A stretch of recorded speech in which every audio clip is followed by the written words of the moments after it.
May balita na ba? Kung sino gumawa niya kay Tyrone? Wala pa nga eh. Pero nag-report na kami sa pulis.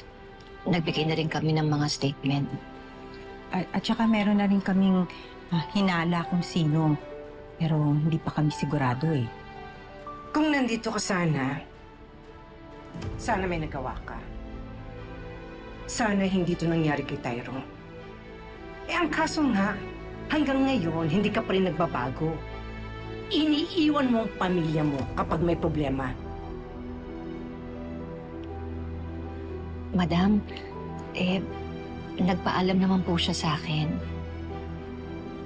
Gaano ba kaimportante ang pinuntahan mo para ipagpalit mo ang pamilya mo? Bakit? Saan ka ba pumunta? Ano bang pinagkakaabalahan mo? Oo nga, Tito Darius. Ano bang pinagkakaabalahan mo? Baka gusto mong i-share sa amin. Dali.